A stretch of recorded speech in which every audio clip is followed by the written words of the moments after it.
Facial recognition got a hit. Jesus Christ, that's Jason Bourne.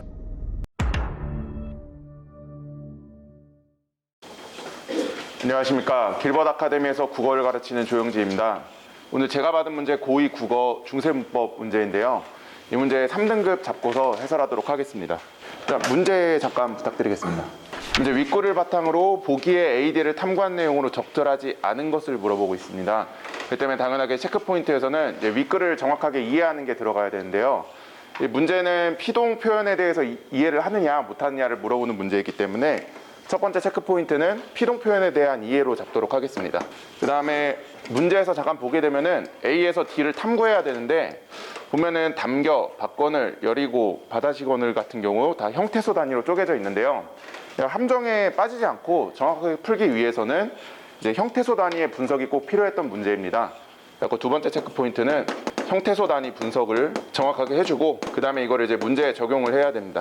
그래서 먼저 이제 윗글 보면서 피동 표현에 대해서 얘기하도록 하겠습니다. 사실 뭐 1등급을 목표로 잡았다면은 위에 있는 설명들 말고 마지막 문단만 읽으면 되지만 3등급 목표로 잡았기 때문에 1학년 때 배웠던 피동 표현에 대해서 다시 한번 환기할 수 있을 정도로 그냥 핵심만 좀 몇 가지 읽고 가도록 하겠습니다.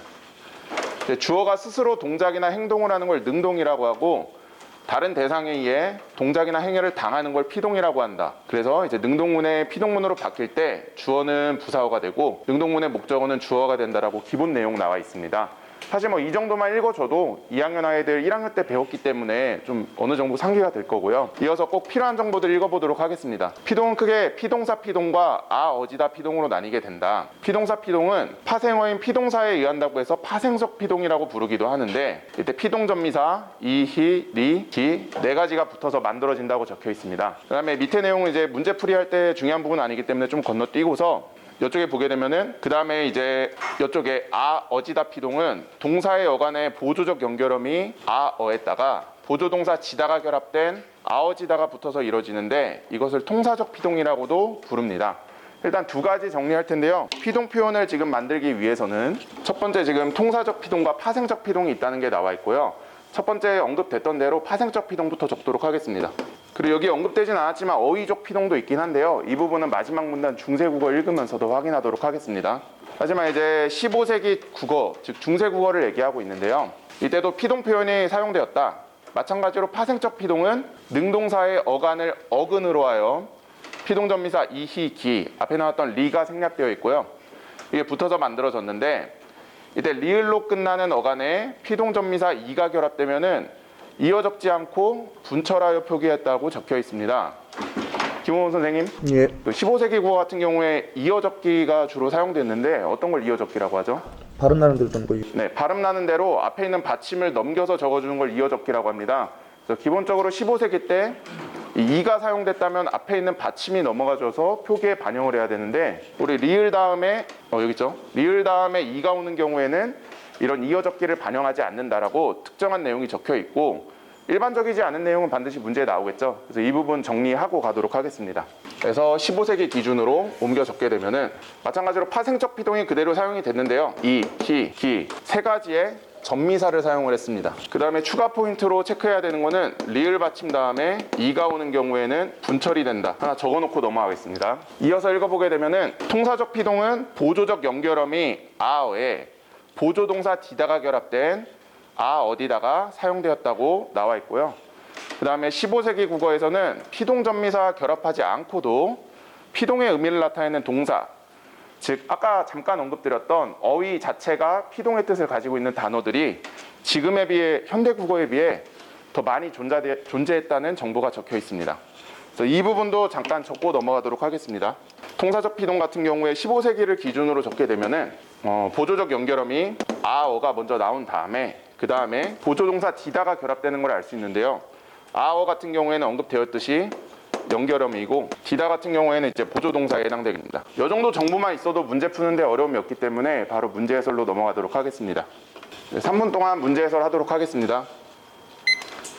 1번 보면은 이제 담겨라는 동사를 이제 동사의 어근과 기, 전미사 그리고 어라고 하는 연결어미로 나뉘어져 있는데요. 그래서 1번 보게 되면은 여기에 있는 기는 앞에 판서했듯이 전미사 기에 해당됩니다. 그래서 이 부분은 파생적 피동이 사용된 게 맞고요. 전미사가 결합돼서 피동사가 되었다는 설명도 맞는 설명에 해당되게 됩니다. 그래서 두 번째 넘어가게 되면은 비 같은 경우는 박이라고 하는 간에다가 거늘이라고 하는 연결어미가 결합되어 있는데요. 이 부분은 이제 피동으로 사용되게 된 거는 앞에 있는 설명 중에 어디에도 해당이 되지 않죠. 그렇기 때문에 이 부분은 파생적 피동도 아니고 통사적 피동도 아닌 어휘적 피동에 해당되게 됩니다. 그렇기 때문에 최소한 전미사가 사용되지 않았기 때문에 이제 파생적 피동이 일어난 단어가 아님에도 피동의 의미를 지닌 설명으로 맞는 설명입니다. 그 다음에 세 번째 보게 되면은 C 보게 되면 이제 열 플러스 이고가 되는데 앞에서 살펴봤던 전미사 이가 사용되어 있는데요. 하지만 앞에 있는 단어의 받침에 리을이 같이 사용되어 있는 우리가 앞에서 예시로 적었던 리을 다음에 이가 왔을 때 분철된다는 사례가 적용된 케이스입니다. 그렇기 때문에 이 부분에서 이 리을 다음에 이가 와서 분철되었다는 설명 맞는 설명이고요. 그래서 3번까지 다 문제 없는 선택지들입니다. 그다음에 4번 보게 되면은 이제 아래아가 사용돼서 뭐 발음에 어려움이 있다라고 아이들이 느낄 수 있긴 하지만 그냥 부서진다라는 밑에 현대 해석을 보고 접근하면 되거든요. 그래서 얘를 먼저 형태소 단위로 적게 되면은 바스 다음에 아디 다음에 거늘이 적혀 있습니다. 여기서 아이들이 함정에 빠지기 쉬운 게 뭐였냐면은 앞에서 우리가 이익이랑 이제 아어디다까지는 접근을 했는데 중간에 아디라는 말이 있어가지고 아이들이 이런 표현은 앞에 예시로 나온 게 없는데 생각을 하다 보니까 당연하게 이게 정답이겠구나 하고 5번까지 보지 않고 선택할 수 있는데요.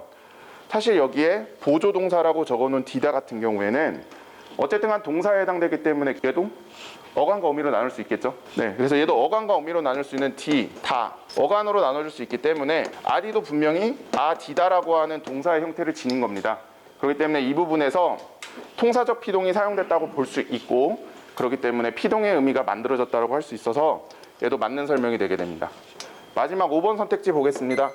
B와 D는 모두 피동 전미사를 사용하지 않았으므로 통사적 피동에 해당되는군. 우리 분석을 해봤지만 이 박건을 B라든지 바사디다 D에도 전미사가 사용되지 않았다는 걸 알 수 있습니다.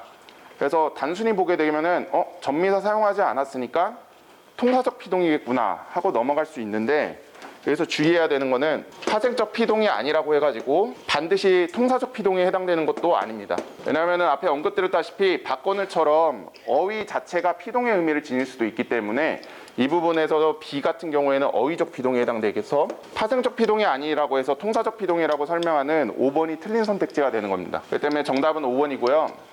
출제율과 난이도 먼저 분석드리도록 하겠습니다. 중세문법과 이제 피동 표현이 결합되어 있는데 피동 표현 자체의 출제율도 높은 편이고 이제 중세문법 문제는 모의고사에서 한 문제는 반드시 나오기 때문에 출제율은 4.5점 주도록 하겠습니다. 그다음에 난이도 같은 경우에 뭐 1등급 친구들이야 그렇게 어렵게 느끼지 않았겠지만 3등급 친구들은 그냥 선택지에 있는 내용만 보다가 앞에 4번 같은 경우에 아디가 지문에 없었다라는 점 때문에 헷갈릴 수 있고 또 사람이 단순하게 이제 흑백 논리로 접근하다 보면은 파생적 피동이 아니니까 통사적 피동이겠구나 하고 자연스럽게 오해할 수 있는 부분이 있는데 이런 함정이 있다 보니까 또 너무 낮은 점수를 줄 수는 없을 것 같습니다. 그래서 난이도는 함정이 있었기 때문에 5점 만점에 한 3점 정도 줄 수 있을 것 같습니다. 이상으로 문제 해설 마치도록 하겠습니다. 필요한 부분 선택해서 핵심적인 부분만 잘 설명하셨고요. 등급이 3등급이니까 속도도 적절하고요. 함정이 될 만한 그런 부분도 잘 짚으셨고 조금만 추가한다면요. 지문 유형의 문제는 실제로 가장 중요한 부분이 문법적인 지식도 중요하지만은 지문을 정확하게 읽는 거거든요. 그러니까 5번이 답인 건 맞는데 만약에 저라면은 저 지문 마지막 부분에 그 파생적 피동은 어디다로 돼야 파생적 피동이잖아요. 근데 B는 어디다의 형태로 된 게 아니잖아요. 그렇죠? 그러니까 설명을 그러니까 글에 근거해 가지고 해주면 조금 더 좋지 않을까. 예, 그런 부분이 조금 짚자면 그렇고. 자, 한편 15세기 국어에는 피동전미사와 결합하지 않고도 피동의 의미를 나타내는 동사가 현대 국어보다 많이 존재했다. 딱 저렇게 막연하게 표현하고 끝나는 부분 있잖아요. 그럼 이제 감이 없는 학생들 같은 경우에는 뭐 이게 구체적인 설명이 없으니까 뭐 어떡하라는 거야. 이런 식으로 당황하는 애들도 종종 있어요. 그래서 이제 저렇게 막연하게 표현되어 있는 경우는 실질적으로 시험에 나오지 않잖아요. 저런 걸. 예, 그런 부분을 그러니까 이렇게 막연하게 설명하고 디테일이 들어가지 않은 말들은 크게 신경 쓰지 않아도 된다라는 식으로 어디까지 읽어야 될지 그 부분까지 조금 설명해 주면은 좀 더 좀 풍요로운 강의가 되지 않을까. 예, 그렇게 생각합니다. 수고하셨습니다. 예. 수고하셨습니다.